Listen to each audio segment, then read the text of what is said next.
Ellen, you're just amazing. You are so welcome. And I'm excited about the book. Do tell them about yourself and about the backdrop of this book, and we'll get into it. That sounds good. So, hi, everyone. This is Tiff Marcelo, and I am the author of Know You by Heart, which is my 9th book. And it's with Montlake Romance, which came out less than a month ago. And I am a mom of 4. I'm a military spouse. I was a former nurse. So authoring is my second career. And Know You by Heart is the second book in the Heart Resort series. The first book came out back in August. And this book is a marriage of convenience book between a CEO and an author. Yes, I love it. I love it. I like what you did in there. And let's talk about the backdrop. Just tell them a little bit about the book. Yeah. Before I start talking about it. Yeah. So the backdrop is Heart Resort, which is a couples resort in the Outer Banks. So it's a fictional place that I made up, and it's heart-shaped. And it lends to the last name of the family that owns it, which the last name is Puso. Puso means heart in Tagalog. Mm-hmm. So everything, the books thus far have all taken place in this heart-shaped resort that is run by 4 siblings. And for Know You by Heart, it is the eldest son and his wife. So the first book, it takes heart back in August. It was with the youngest child, Brandon, not really child because he's in his 30s, but the youngest sibling, Brandon, with his sister's best friend, Geneva. So yeah, so the setting of the book is really neat because it's where we vacation. We love to vacation in the Outer Banks in North Carolina. And I always kind of envisioned a series set there. And so I figured, why not make up an island right there? The Outer Banks. Yes, yes, yes. That is so awesome. We're gonna not really give them all of the spoilers. You guys are nosy just like me, but I love how let's just first start. I want to talk about it's just so much I want to say right now, but I want to talk about the characters. Yeah. And so you have I want to talk about the characters and their parents, because I noticed I want to start first with Eden. What about her mom? Why is her mom not in the picture? Right. So Chris and Eden are both firstborn kids, right? So they are we know this right off the bat, like the first chapter. We know that in the first chapter, which happens, it's a prologue, so it happens like 5 years ago, almost 5 years ago. Eden and Chris decide that they're going to get married. They're both eldest children, and they both feel very responsible for their families. And it just so happened that Chris's parents, who had amassed wealth, had said, you may get more of inheritance if you were to marry by the age of 35. So he was like, oh my gosh. And it was Eden and he were already friends. And it was Eden that said, I'll do it because I want to be an author, and I want to help out my family. Because what happened is that, her parents are still married, but her mother is in the Philippines taking care of her grandmother. So, there's some responsibility there. So it's like it's children taking care of parents who are taking care of parents. So it was one of these things where I really wanted to put them in situations where they felt really responsible, because that's the only way anybody would really get into a marriage of convenience these days, right? Because it would have to be serious. Yeah. So, and then Chris, he seems like, and I got a chance to look at his brother. Yeah. And so tell us about Chris and his brother. And I like the fact that his wife, Jessie, ex-wife, and then you always show that, that, like you said, the heart, or bring it full circle about the relationships in your book. And so I really like Jessie. Tell me about Jessie, and also his brother, Gil. Gil. Yeah. I'm so glad that you mentioned Jesse. So there's four siblings. There's Chris, Gil, who's 2 years younger. So Chris is 40, Gil is 38. And then you've got Beatrice, who's 35. I love her. Yeah, I love her too. And her book's coming out in September. And then and then you've got Brandon, who's the young one, who's 32. So, each one of them has different personalities that I really wanted to infuse into this family, because I am a part of a family of three. I have four kids. I feel like every child is so different, right? And they have their Yes. own struggles. And Gil, who usually is the relaxed guy, we find out in this book that there's more to it. So he's had his own marital problems with a woman named Jessie, who is a director, a film director, and he's going through his own marital issues. So while Chris is having his marital issues, Gil is having these marital issues as well. And the reason why I put all these other people in there is because I really do hope that they will have their book, right? I don't have a book yet for Gil, but I'm hoping that my publisher will say, yes, let's write Gil's book, because Gil and Jesse really do need their happily ever after, They because do. they have a do. very serious, their marital problems are fairly serious and very true to many folks these days. There's some, there's some issues that they have to go through that will require redemption. So I haven't been ready to write their book because, redemption doesn't take just 1 year. Yeah. Redemption takes years. So I'm hoping Yeah. to write his book last. Yeah, Yeah. I hope so, because I do want to hear his story. And I like how, well, we all know they're going to learn it in the book that this is a fake marriage. Yes. I love how you put the social media in there, and then her little sister, Jess. Yeah. I like that, Josie, and Yeah, how Josie. she's helping her with her social media, such a millennial girl. So Yeah. I love how you did that. But Yeah. do tell us about this marriage, what was put into place, and about this marriage for them to even do this social media follow and must, Yeah. in the contract, they must do these things. Yeah. About that. It was really important for me to make a contract, because they were both going into it so logically. And at the time when they entered into this marriage contract, they were doing it for money. So they had to make some rules. And I kind of had fun with those rules, in all honesty, because I was like, okay, what rules would lend itself to them breaking the rules later? Because obviously this is a romance novel. Like, the point is for them to actually fall in love in their fake marriage, right? Yeah. So they had to put real things in there, like we will show PDA that friends show one another. So that really allowed for them to hug and put their arm around one another, because good friends do that. They can hug and they can give each other kisses on the cheek. And then they had to make some really tough rules, like, we're not going to engage in sex and also we are not going to have kids. We're not going to have kids naturally, nor are we going to adopt children in these 5 years, because they wanted to make sure that it would be a clean breakup at the very end. But of course, as with all romance novels, there are issues, right? Like, they actually end up, things change, because, the gentle hugs end up feeling much more the more time you spend together. But I think the most important thing is that they became friends. So they became such good friends that sometimes it was hard for them to tell whether or not they were together or not together, because they were so intimate in the conversational way, right?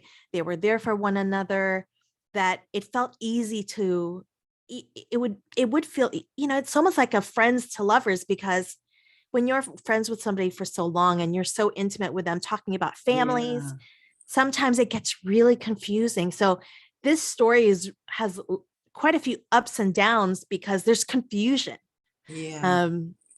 And no one wants to really admit how they feel because they can't tell themselves how they're feeling, you know? Yeah.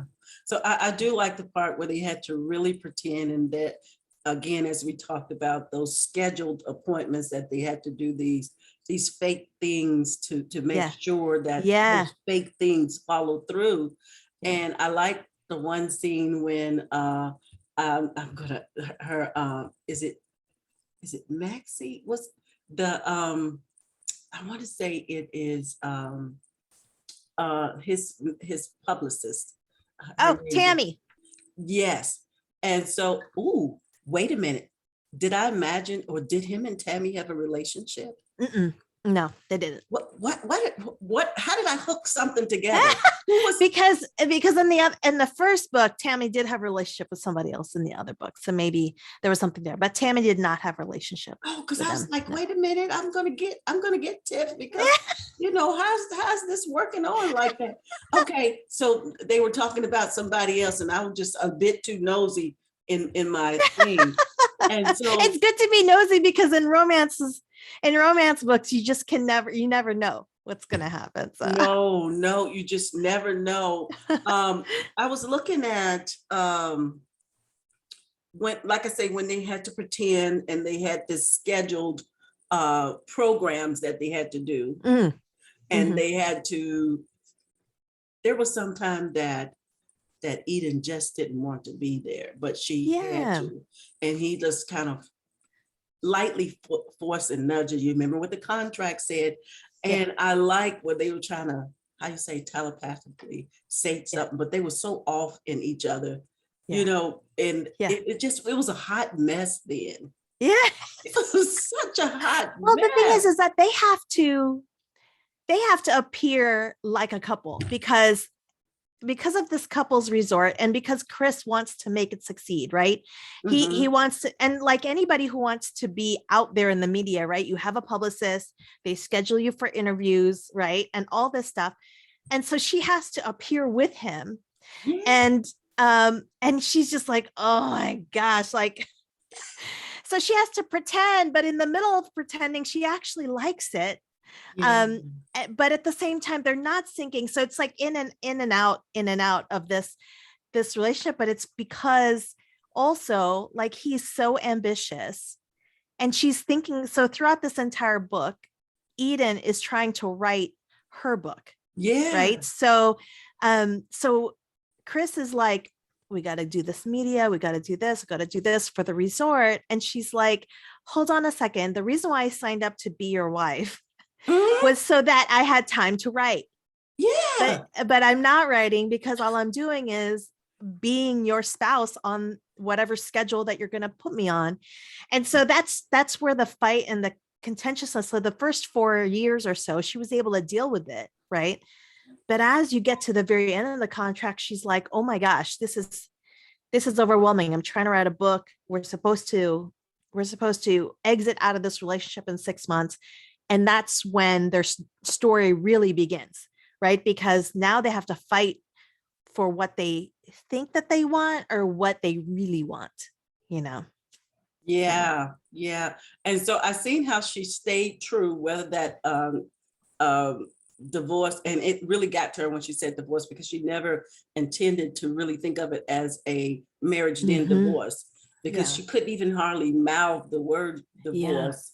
And when that time was coming up, I like that she preoccupied herself. Sometimes I felt like Eden was selfish, but then I thought about it. I say, when you go into a marriage and you have a book career, or you had something that you was Yeah. doing, is it fair, or is it not fair for you to continue what you're doing and to be a wife at the same time? That's the Yeah. I question mean, I'm going to throw to you right now. Is yeah. it fair?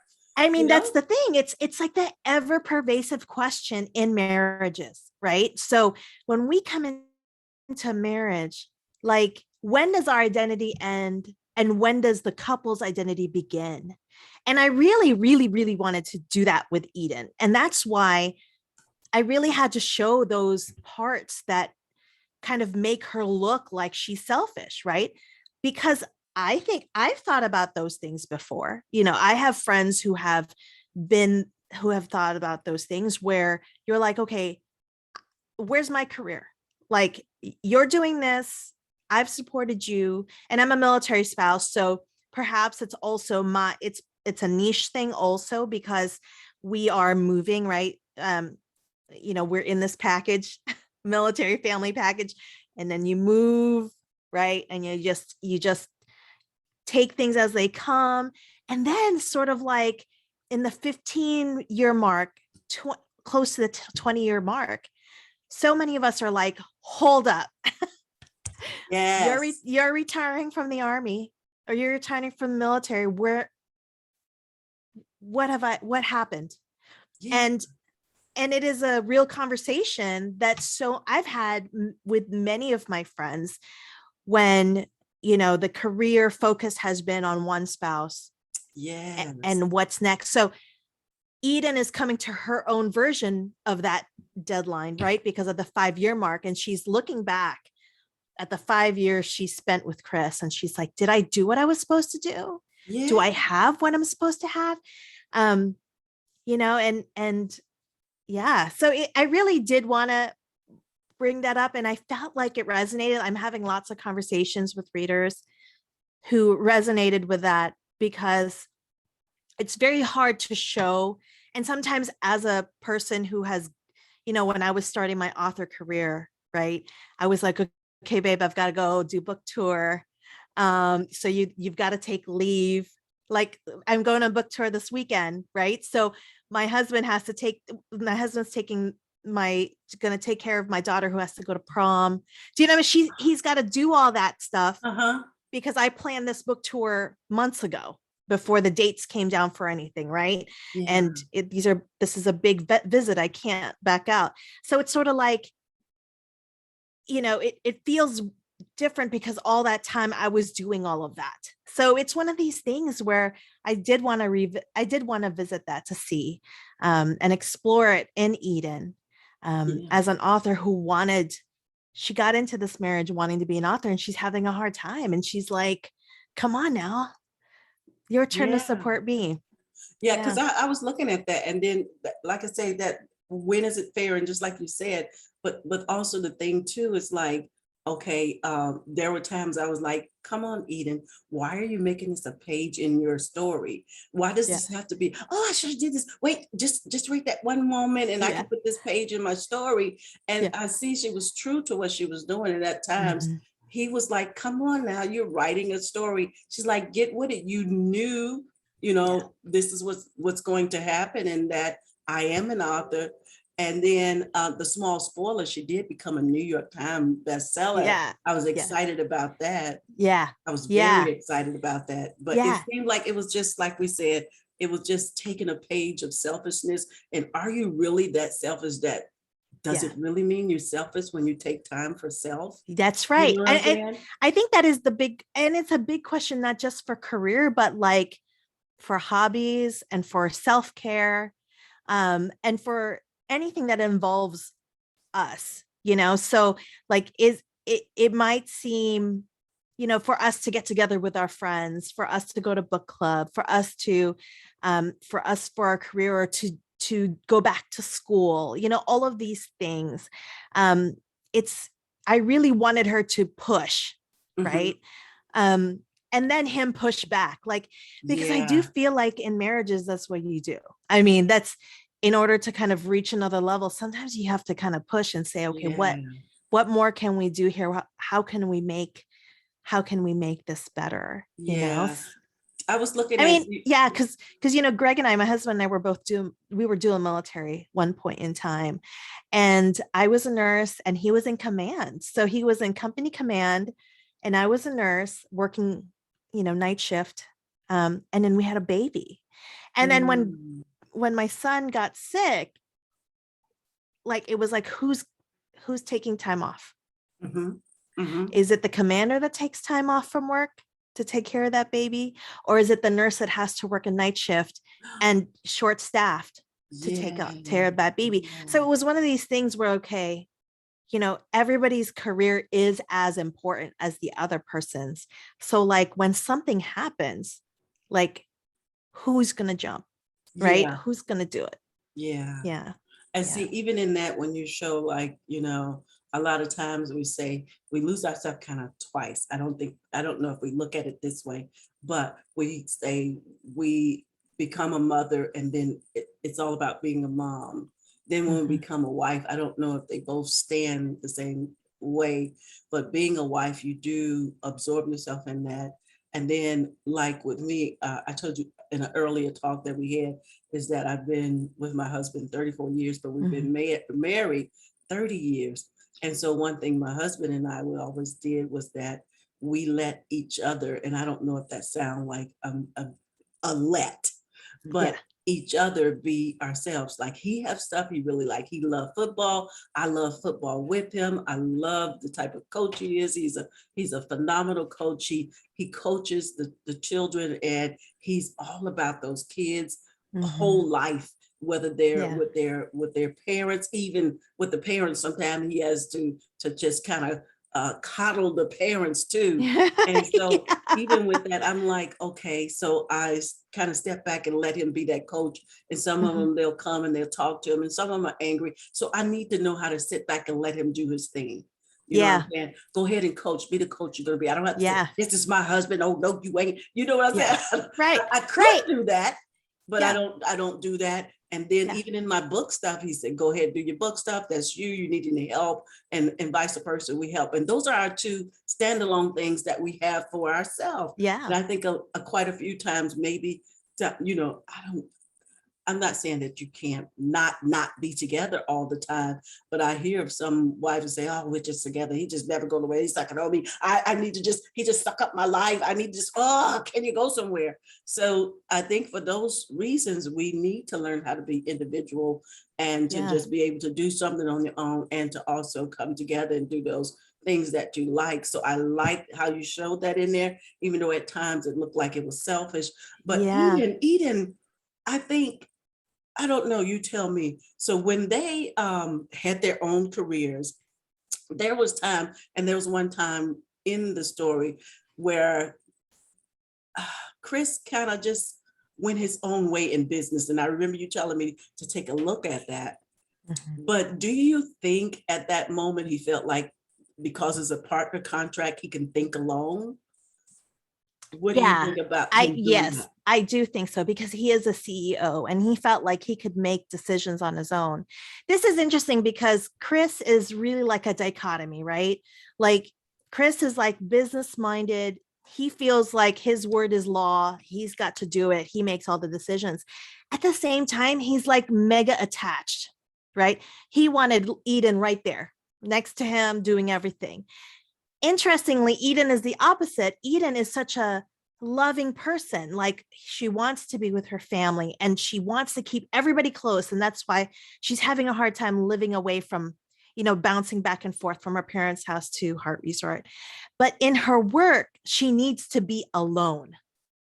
So I feel like in the book, they kept clashing because the times when he needed her, she's like, but wait, right? And the Yes. time when she needed him, right?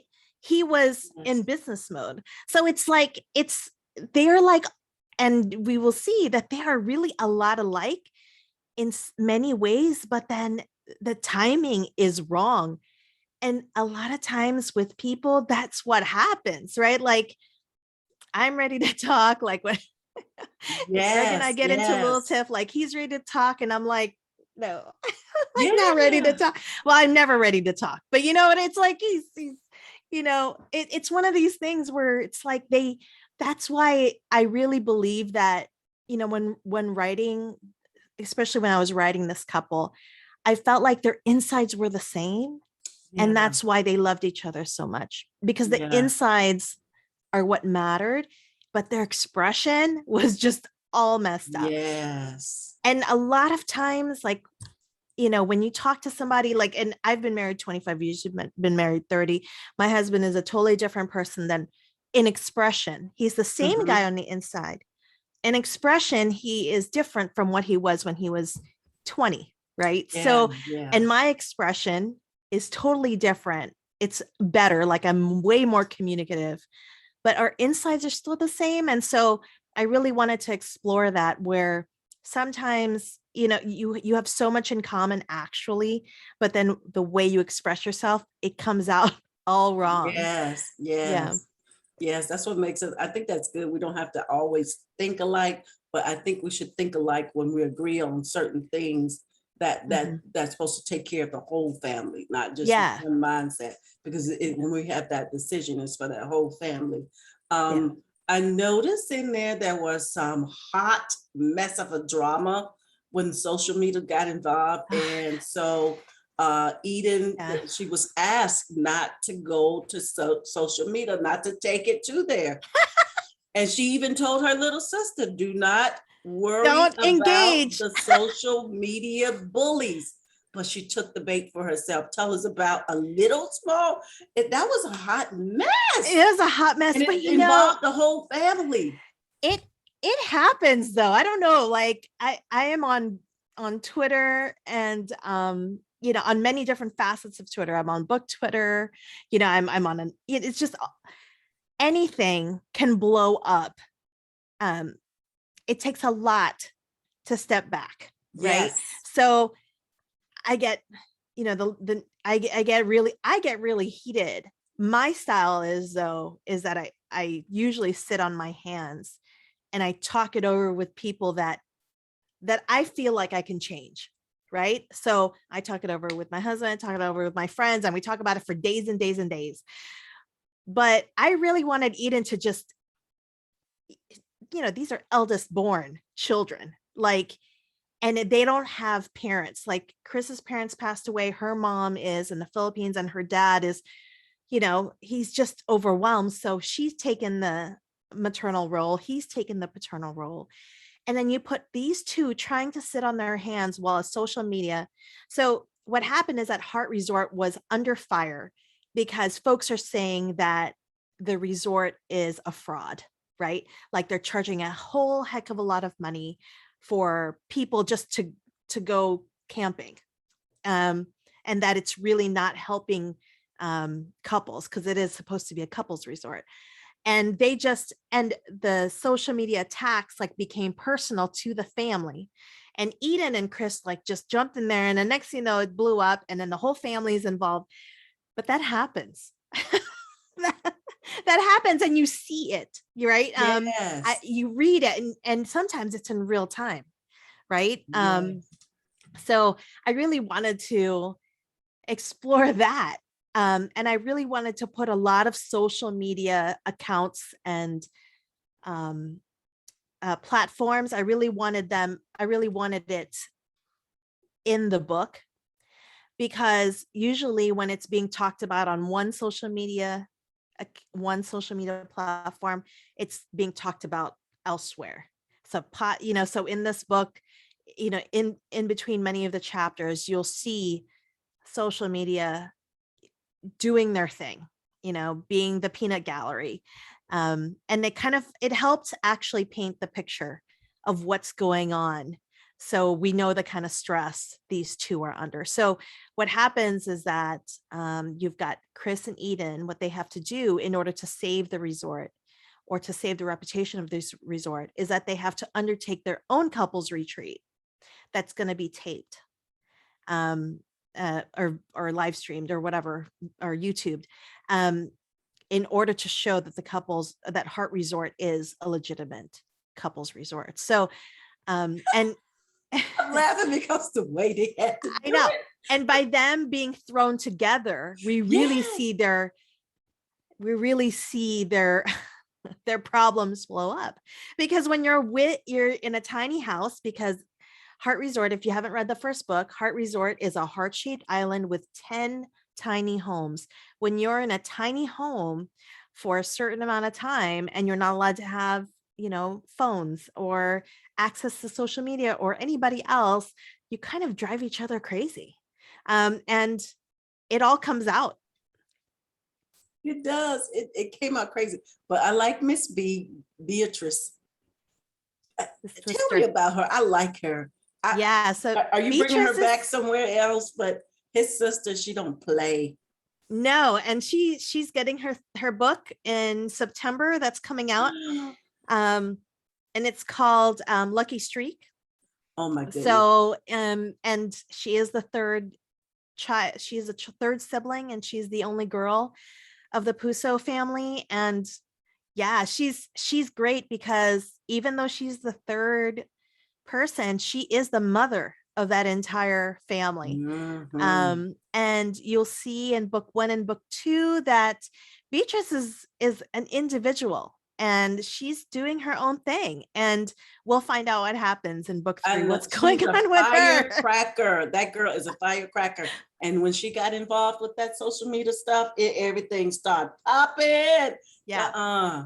She don't play. She don't play. She don't play. I'm trying to remember who came to the door. I want to say it was Tammy that came to the door, the publicist, and I want to feel like Jessie came. But Jessie was she really helped out in the family too. And like you say, when we talk back about Gil and Jessie, I think that they were, even though they appeared, like you say, weak in the story, she's an ex-wife, and I like how he took up for her. Miss B wasn't having it. She don't want to have nothing to do with it. And they understand that Jessie and B is just not going to get together. But I like when Gil said, she's the mother of my children. Yeah. Respect her just for that. Just respect for just for that. Yeah. And and families are complicated.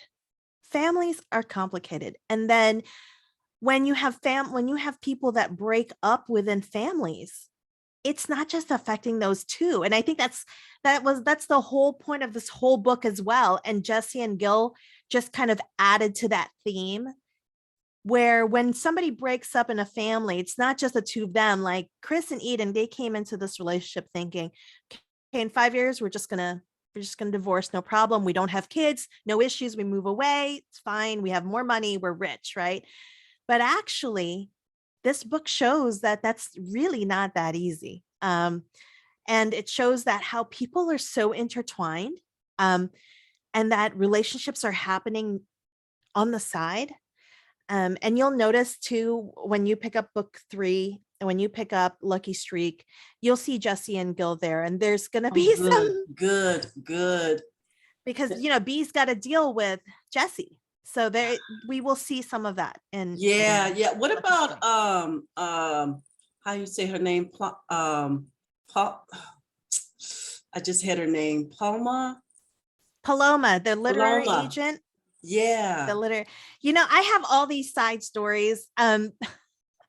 One day, I for Heart Resort, for every character that I put in to this series, I already have a backstory for them. Like I already know what I want to do for them. It's just that, I have to be given the chance to write it. So I'm hoping that these characters, and like, for example, the twins, the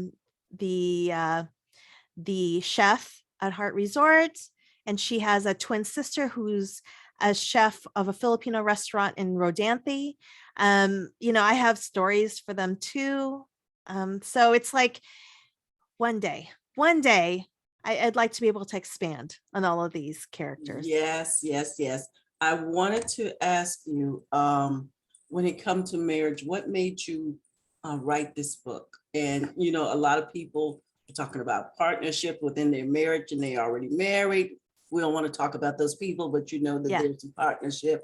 Marriage is there. And so first, I know this is going to be a tough one, because I don't think that, number one, we know that that God coined marriage, and that marriage, and I know for myself, for being married 30 years, it's not unto happiness. If you're not happy already, you can forget that.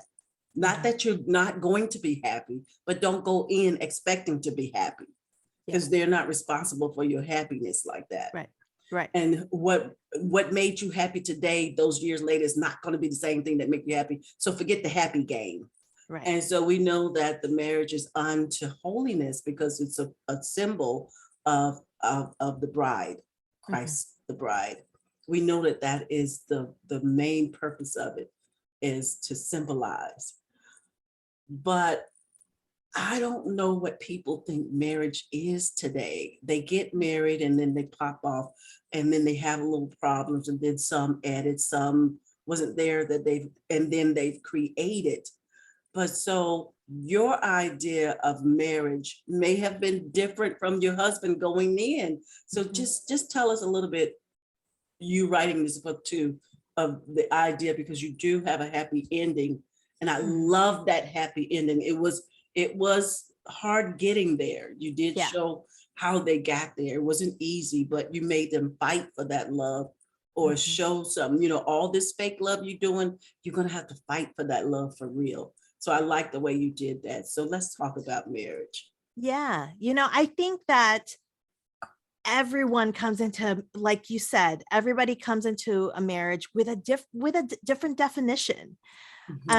And some people come to it with, as you all have, with a religious, backing, a spiritual backing. Some people do not. Some people come into it as a partnership. Some people come into it just like a normal relationship, and some people just don't even go into it at all. They don't believe in that at all, and they believed in love. And I wanted to write about marriage because it is such a hard relationship to manage.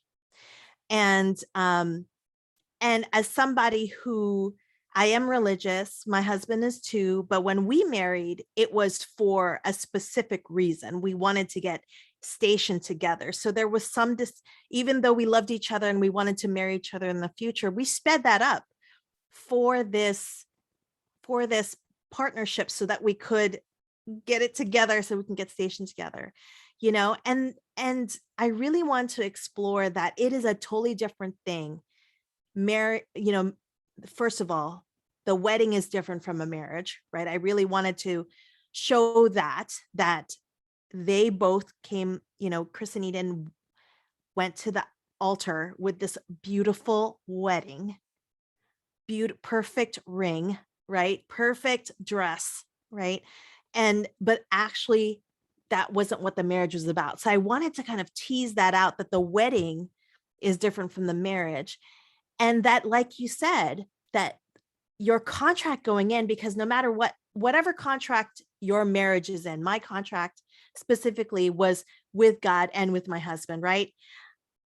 But what you're going in might actually change when you start living together, right? Yes, And things, yes, if other people don't fulfill what their contract is to what they're envisioning what their contract was, then it clashes. And I think that's what I wanted to explore. Like, the contract in is different than than what happens actually in the nitty gritty of the everyday, and that the wedding does not signify the marriage at all. And I think we see in the last scene that we see that the more important thing is really the marriage, right? And yes. yeah. So, and the understanding between the two of them. So it was, it marriage is so hard. We fight for it every day. Even at 25 years, right? We have our meetings, right? We sit down and we discuss, okay, what's going on with you? What's going on with our kids? Um, we hash things out. It's never ending, but it is, for me, one of the most fruitful relationships I've had. But we didn't get to 25 years. We had to go through, personally, me and him, Yes. we had year 2 and 3. When we Mm-hmm. bring up the year, when we say the second and third year, right? We're like, oh yeah, It's we remember those years, right? yes, Because yes. we would have not have year 25, year 10, if we did not make it through year 2 and 3. And I wanted to explore that and in a, of course I had to like squish the timeline to 7 days, right? Or 5 days, or however the retreat was. But it had been brewing, right, for 4.5 years for these two, because they had never really lived together. Because part of their contract was that Eden would kind of go back to Texas and live with her dad, then come back, kind of do this back and forth. And so whenever you're not living together, sometimes you're not really hashing things out. And then once they started living together, it was like, oh wow, this is really hard. Yeah. Yeah. And so with them doing that, you did get to see that they hadn't really been together, like you said, like they were doing that. And also with that, just going in, like you say, really, really young. And not, I wouldn't even put age on it, because back in the day, our parents were like really, really young going in. They knew exactly what they want. They knew exactly what they were getting into. Maybe not exactly like we think as of today, but I like the fact that you let them think about, you know, that they were getting married and not just the contract portion of it. But that marriage, like you say, it is really, it's not, people want to be married, but they're not thinking about being married. Yeah. And so having his name and then she's your wife, I see a lot of celebrities and stuff, and I don't want to relationship goal this to that, but I'm sorry. I'm sorry, it's me. And those relationships, and you got this marriage, and you not knowing exactly what it takes, because you know you're not knowing each other really. People get together and they don't take time to know each other, and they don't take, like, I know you say you and your husband are talking, we all went through some things, but my husband and I would call it intense fellowship. So when you're having that you're going at it or whatever, it's intense fellowship. And you I love don't that. take it, but you don't, like somebody It else sounds so coined it, kind. but it is intense fellowship. And then when you think of it as intense fellowship, you know you got to get that thing together. You know, don't go to sleep, go, you know, with the raft, you know, let the sun go down, because it really means a lot. Because I have went to sleep on the raft quite a few times, but the thing is, you have that on your mind, and then all of a sudden, like we talked earlier, you think that you're getting ready to make this dinner, and then you're like, are we friends? Yeah. Are you talking to me? Is this over, like really over? And why you good and I'm not? Shouldn't you make sure that I'm good?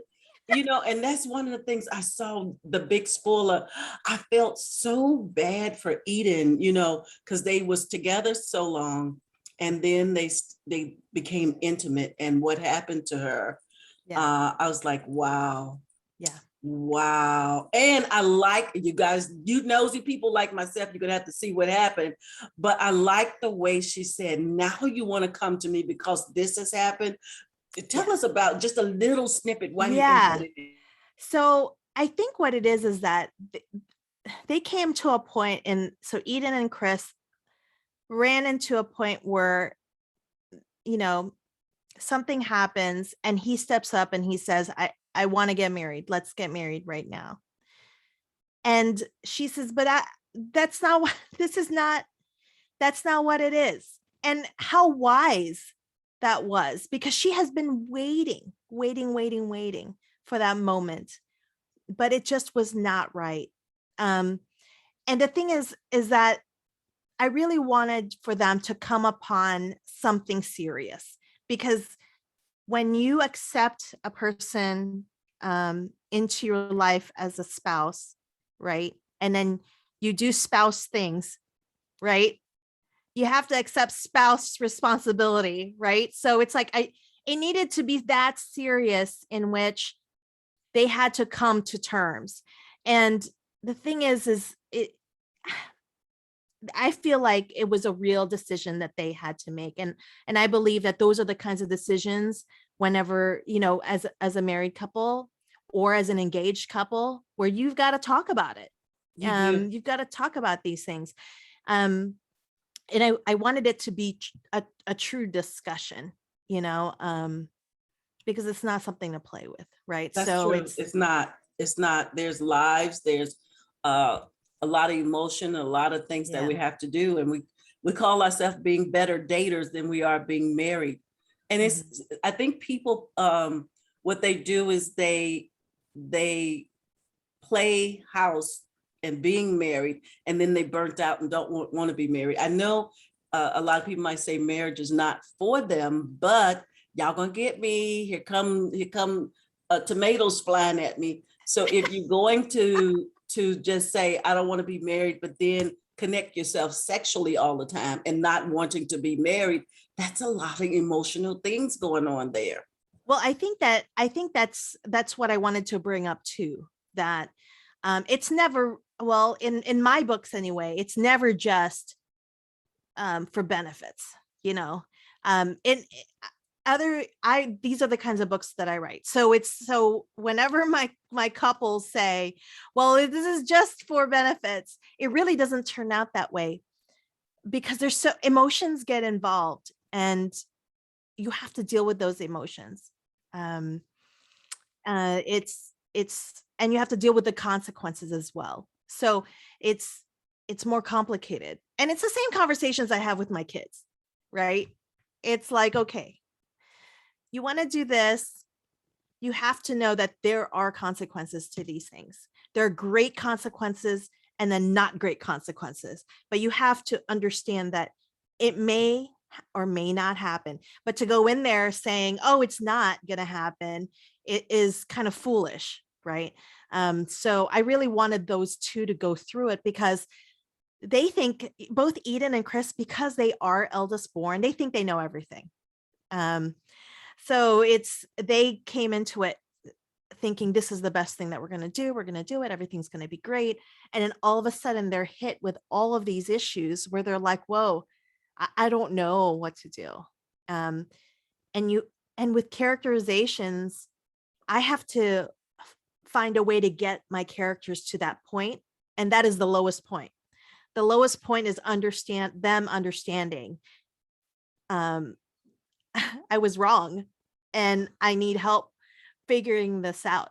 And sometimes it will take that whole book for that lowest point. And I think that's when our lowest points of our issues are, right? When something happens to us and then we get to a low point, it's sort of like saying, okay, I guess I don't know what's going to happen. And that's hard to face. So for both of them, they had to come to that low point. And then realize that in order to, that they need the people that they love to support them, right? So that's the people, not necessarily the other person that they're in love with, but a lot of the times too, it's your siblings that are helping you, or your friends that are helping you, that help you understand or kind of boost you up to get you to where you need to be. So That's so true. And also, to me, I felt like Eden characters kind of helped her a bit. So somewhere toward the end, when she started noticing things, her readers and different things started noticing, and she realized that she didn't give her characters identity. yeah. And so I like that. And it seemed like that helped her to be a better her in her writing, in her character developing and stuff like that. Why did you show that in there? Because as a writer, for sure, I learn a lot through my characters. So I wanted to, that's really a nuanced thing with writers, right? Like we write our characters and then suddenly you're in this moment where you're like, oh my gosh, like, I don't know what's happening here. And then I have to ask the hard question of myself, what would I do? And then what would that character do? But you have to dig in deep. And for Eden, because she was so involved with everybody else, she was writing all these characters, taking care of everybody else. Sometimes you forget how you feel because you want everybody to be happy, and she wanted her characters to be happy, right? And so so it was almost through her characters and through other people where she's like, oh my gosh, right? And it ended up being her readers, right? Like you said, her readers who kind of reflect back, and her Instagram folks that are like, oh, this is, so it was really such a different arc for her, because a lot of writers kind of, we do this on our own. We're in front of a computer and we make things up and hope it sticks. So I really wanted her to have that nuance of, sometimes she doesn't know how she feels because she's concerned about everybody else. So true. And I like when we talked about a while back about your characters. Your characters are Filipino, you have your Filipino characters, your audio. Do tell us about that, because this is my first Filipino book that I've read, and I do Oh, love the storyline. yay, thank you. So I'm just so happy to be able to bring Filipino American characters to the page. So that's so important to me, to be able to write Filipino American characters and just add to the other books that are written by Filipino American authors. I mean, we are growing. The amount of Filipino American authors are growing. So I'm so excited that that is happening. And in fact, 5 of us are getting together, and we are going to Chicago on Friday to Love Sweet Arrow. And then we're going to New York to Word Bookstores. It's like a mini book tour. So 5 of us Filipino American romance authors, we're going to go to 2 different places. And then to boot, I have Filipino American audio book narrators who are narrating the book. So to me, that's really special, just to be able to work with all of these amazing people, and to have a cover that has Asian Americans on it. It's just, and the actual cover designer, she's Asian as well. So it is so great to be able to work with such a diverse group of folks, and for me to be able to bring a book that is diverse. So if you read my books, I do make it a conscious effort to write the books as I see the world. So you'll see people of different races and ethnicities, and so it's just important to me that I write that, because that's what I see, and that's who I've lived with in my communities. That's so true. And it's a very rich community. I like that, where it had family and how the family is portrayed in here.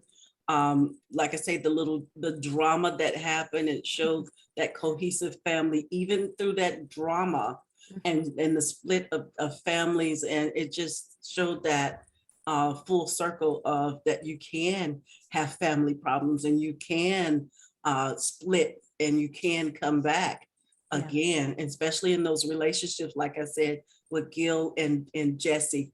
I just felt like I just really kind of just zoomed in on to Gil and Jesse, and I really kind of really like Jesse. I like her strength.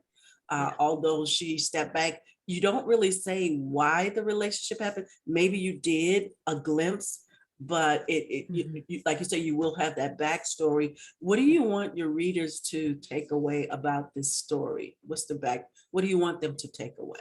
Yeah, I just really want them to see how you, the heart is a complicated thing, and that's whenever I've written into this book, this series, I think about the theme of the heart resort, and how in that island, it is so complicated in there, but actually we are very complicated humans, and how sometimes if you just open up a little bit of yourself, something more will come through. I think that's what it is with this whole series, is that these 4 individuals are so stubborn in their own right, and then they just open up just a tiny bit, and they let something in, and all of a sudden their life changes. So I think that's, to me, that's what I hope people take from it.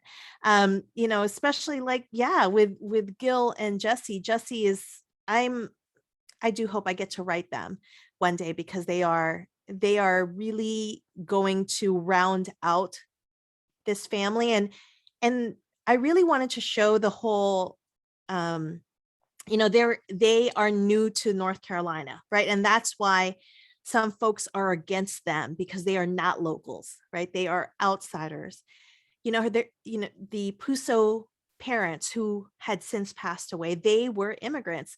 And I do feel that immigrant families and children of immigrant families, they band together. They might have some really rough things going on in the family, but by the mere fact that they know they are alone, right? They are forced to make it work. You know what I mean? Because it's not like they have generations upon generations here in the United States. Like the Puso family, they know that they're it. There's the four of them, and some other offshoot somewhere in the Shenandoahs, right? Hopefully I'll write them one day, right? So they have there, and then Jessie and all her family, but they're in-laws, right? So Jessie and her family are in California, right? But really the Pusos, that is it. That's the four. And so because their parents were immigrants, so they have to fight hard to stay together because that's all they have. Um, you know, they don't have this massive, they have a lot of friends, but for their blood relatives, that's it. There's just the four of them. Wow. Mhm. Wow, we get to see that a lot in there. Yeah. One more small spoiler as you were Yes. talking. When Jesse and them came back, and when Gil was talking to Chris, and how they showed that they played that video of what was going on in their lives. Yeah. And so how Chris, he really took big chunks of that, but it really opened his eyes to marriage. Mhm. Even how whatever they went through, and I could just visualize that as a movie. Whatever Yeah. they went through, it impact his relationship with Eden, and Yeah. it gave him something to hold on to moving forward, because you Right. find out moving forward it did change them. It It did. changed them for the better. Right. Exactly. It's just one of these transformation moments where they realize, wow, we put so much more than we anticipated. And I think, I do think that whenever like my husband and I sit down and talk about something, just, planning or whatever, when we look back, sometimes it surprises us because time moves so quickly that a lot happens in a year. And so for Chris and Eden, a lot happened in their 4.5 years, and that they did grow together, you know. So they realize a lot of things watching that show. Um, Yeah. their show essentially. Yes, yes, and they were able to go into their house and do all that. There's something Mhm. on the board I'm seeing. So when you see me look down and up, I'm Yeah, trying to that's see fine. what. And Wendy said, "Thanks for sharing your book. Salute to you, my Oh, fellow thank veteran. you. We were dual military, both of Mm, us deploying. I got out 12 years to raise my children, and her husband retired. She didn't, but she got yeah. out to raise her children, and he Yeah. kept it going. So with you guys, the sacrifices, like you said earlier, but your Yeah. husband, you told me your husband is still in, He's still in. and thank you guys for fighting for our country, as we say. So how many years has he been in? And what is your husband's name? You may have told me. His name is Greg. Greg. And yeah, and he is 24 years. 24 24 years. years. So is he 25 years thinking, this year. Yeah. about doing 30, or it just go as long as he I, want to? our motto has been one duty station at a time. That's always Okay. been. So Okay. it's interesting, like how far we've come. We've just kind of played it by ear and just really looked at every point, Mm. and see where he's at and where I was at. And so it's always like, are you good? How are you doing? Yeah. you Because know, you it's can actually, like you said, you was a nurse for X amount of years. yeah. Now you said, I believe I heard you say that being an author is a part-time thing for you. No, it's full time It's now. full-time So now. yeah, it's full time now. And I did not stop nursing until I got my book contract. So I continued to work as a civilian nurse part time. And then once I got my book contracts and then we moved, all these things always happen at the same time. Then I decided, you know what, this is the chance. And it was one of those conversations, like Chris and Eden had to have. Like, so we moved, right? And Hmm. his position was going to be super duper busy. And it's like, do I go back to the hospital and work part-time, or can I do this now? Can I do this full time? And so it was one of those things where at the moment I was like, am I being selfish? You know what I mean? Because I am going to stop a nursing career, which is reliable and is at shortage. Right. So I'm like, should I do this? Should I not do it? And it was at that moment where I was like, I'm going to take it. I'm going to see where this goes. And I really do think that in my case, that because I put my mind and my entire heart into it, it just continued to gift back these great opportunities. And I've been able to write so many books. So it's just one of these things, right? It's like those decisions, and Chris Eden were like, they just had to continuously talk about that. Like, can I do this? Can I go to Texas and see my parents? My mom, my dad? And he's like, no, not yet. And she's like, so it's one of these things where they had to fight for what they wanted, but what they thought they needed as a couple. So Yes, especially that one scene of Eden taking care of her parents, and they both had their vision boards written out, and not they hadn't discussed it, but they wrote it out, and then they come together and figure out it. I think that's when Chris tried to poke at her. Oh, so you had that? So you didn't know I had this? Oh, and you got yours too? I think they were poking at each other during that scene. Yeah. Because it's like, what, you're making plans without me? What's going on? Like, because it's one of these things where they didn't quite understand what breaking up meant. Yeah. And I think that's what it is when you go into marriage. You also don't know what it takes to stay in until you're in it. Until you're in it. That is until so you're true. in it. And then it has to, because hopefully people change, but hopefully for the better, right? But sometimes people express themselves in not great ways, and there are a lot of not great people out there, and you don't know it until they're in it. And it's like, oh my gosh. So what was hard about their marriage and writing this marriage of convenience was that they were two good people in my eyes. So they had to really, for me, it was hard to give them these qualities that might seem selfish. Because for me, because I knew them before they were on the page, right? They're in my heart. And so, a marriage brings out the worst in people whenever you're fighting. Yes. So yes, it was actually really hard when I was configuring their arguments. It was really hard for me to have them say the hard things, like you're being petty, or you left me back there, stuff like that. It's like these things where that's true. So to me, that was the hardest part, is writing that. But you did show it. But like I said, that you just spoke of now, and also, is it selfish, as we talked earlier about, for a person to get what they need for themselves in a marriage? Like I said, it did seem selfish, but then what if she just didn't do it, and she never forgives herself for now that they're in the marriage? And then she thought about, when they do the 5-year and they divorce out, she really thought about, well, I'm going to do the same thing I'm doing now, and I'm going to push that harder. With you, do you find yourself being anything about Eden that you could say like yourself, other than, I know you're an author, Eden is an author. Do you find yourself in her sometime, or a little bit? I always write, I have a little bit of me in Chris. I have a little bit of me in all of my characters. I think it's because obviously they're coming from my brain, but with Eden especially, what was in there for me is the fact that she takes care of lots of people, that sometimes she forgets to ask herself what she needs to take care of for herself. So I catch myself doing that, but I think that is just the side effect of, right, being a military spouse and making sure things are good, and then having 4 kids and making sure they're good. I have to go out of my way to ask myself, like, are you feeling okay?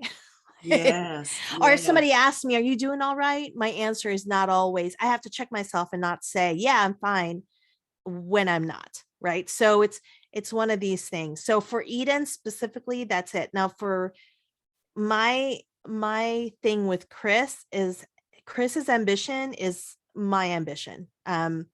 it's the kind of ambition that sometimes doesn't sleep. So that's something that you know I have to check also, and make sure that I get 7 hours of sleep. Else I'll get sick or something. My doctor's like, come on now. My primary care, you need to go to bed. You need to go to bed on time. But yeah, it's I find that in all the characters that I write, there's something in there, something little in there that is definitely me. And it's one of these neat things. That's what I get to do. That is so awesome. Tell the folks where they can reach you at, your social media, your platform, any places that they can meet you. Yeah. So my website is tiffmarcelo.com. And that is the jumping off point. I'm redoing my website soon, so it's going to be so much better soon. We're in the process of redoing it right now. In terms of social media, I am at Tiff Marcelo. Although these days, because I'm under contract, I'm writing a lot these days. I'm not as active in any of my social media just because I need to focus on writing. But if I do have a podcast, it's called the Stories to Love podcast. And if anybody needs to reach me, email is always best. So it's tiff.marcelo@gmail.com. But yeah, so that is the best place to really check is my website and Instagram. Thank you so much. This has certainly been great. I enjoyed the story. You will get a review from me. Thank you so much. For those who are out there looking, USA Today bestselling author Tiff Marcelo. Yeah. And guys, take a look at that. Do check out the story. It's really good. You'll enjoy it. You'll so really much. enjoy it. You're so welcome. There's some heartfelt things in there, some laughter, some little bit of sadness, but my favorite, even though Eden and Chris, they have their stuff on, I don't know why, but I'm just thriving off of Gil and I Jesse. know. I'm telling you right now, like I am hoping I get to write them, like, because obviously the way contracts work is that because this is my publisher is called Montlake, right? So they have rights to that story and story world. So I am just praying that they will allow for me to write Gil and Jesse's book. If I cannot, I'm going to wait until I can get those rights back so I can write about them, because I have heard, I'm so excited because the things that I love about Gil and Jesse, like readers are contacting me and telling me that they want to read their story. So it's going to be a serious book, though, as you know, as it will be probably of all of the books, it will be the most serious. Yeah, it might be long too. Yes, I do want to hear that, because we know that Eden, he is that you know how people, well, I don't know if you say it in your circles, but you have a father that he feels like that as long as he's working, he's loving and taking care of the family. Whereas I see Gil as, no, I got to show her some love. I got to make sure I'm there for her. I got to make sure she's good. Yeah. Yeah. But the reason why he learned that is he learned that after he lost her. Right. Yes. That's so he the learned thing. that after he lost her. And that's the thing, because we see Gil in the first book, It Takes Heart. So we see Gil and he is just coming out of the divorce in that book. So you already see from the get-go that he has a lot of regret about what's happened. And then you see a little bit here, and then you'll see much more. You will see much more in Beatrice's book, because it's, Beatrice has issues with this because she is the mom of this family. So she's like, you cannot get a divorce and then suddenly realize you should get back together. What is that? She's really she's not feeling it. I love those true feelings. She's really questioning, because she wants to protect her brother, her big brother. So there will be more there. And I think that there's going to be some satisfying things that will come about in book 3. And then we just have to, like whisper it into Motley. Let's let Tiff write Gil's book. Everybody's I just can't got to wait. say it I right before can't they go wait. to bed. I can't wait. Well, thank you for being here, Tiff. I know I took you over. It was just a pleasure always Oh, talking. thank you. I'm saying always like I had like a lot with you, but that first time I talked to you, I Yeah. couldn't let you go. This time I'm talking to you and I couldn't let you go. And so I'm really enjoying this conversation. And thank you so much for being Thank here. you. Thank And you so much. it's been so wonderful to meet you. I mean, it's just been amazing.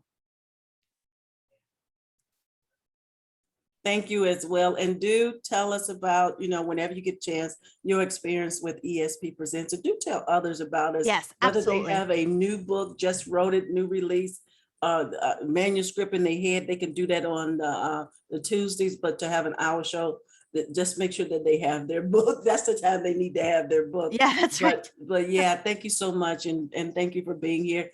Really good, rich family story. Just kind of like an empire. I think Yeah. they built an empire. Don't you think so? I The mean, Puso family? I want it when I envision the series, I envision a long running series. I envision people coming in and out, because what happens with because the Pusos are only 4, they've built up such a good group of friends. And I really felt like their stories could sweep into them. So I hope that I get to continue to write it. And if I don't get to write, I'm just gonna have to write it on the side, and hopefully one day it will Yes. get published. Yes, I Yeah. enjoy it. I'm hooked now. I'm gonna have Oh, to go thank back you. on the first book. What's the I know. title of the first book? It Takes Heart. It Takes Heart. So Yep. It Takes Heart, Know You by Heart. And then there's going to be more. So this is the Yes, first Lucky 2 Streak. of this series. Yeah. Okay. Yeah. So bring Miss B out. Yeah. Okay. You bring Miss B out so I can hear I about her. know. Oh my gosh, that's drama. I just finished. It is. I finished page proofs and proofreading. So as of today, like I cannot touch it anymore. Okay. And she's just, she's I can't B. wait. I can't wait. So we're looking at the end of this year, next year? September. This September? Yes, You September 27. I'm gonna be on you. Yeah. Thank you so much. Thank you. I Thank you so appreciate it. much. Have a wonderful night. Good night. Thank you. Thank you. And you just drop yourself down there. Okay. Thank you so much. Guys, thank you for being here. Again, Ellen Sutter of ESP Presents and ESP Book Chats, where we bring page turners your way. Stay tuned for our next following shows that we have coming up. I've kept you guys for a little bit, so I'm going to go ahead on and turn and end this. And guys, I thank you guys for being here. Thank you for your data, your time. Tonight we had USA Today best-selling author Tiff Marcelo, and that's her book. I don't know, the lighting is a little different here, but thank you guys for being here. Ellen Sutter of ESP Presents, signing off. Thank you guys.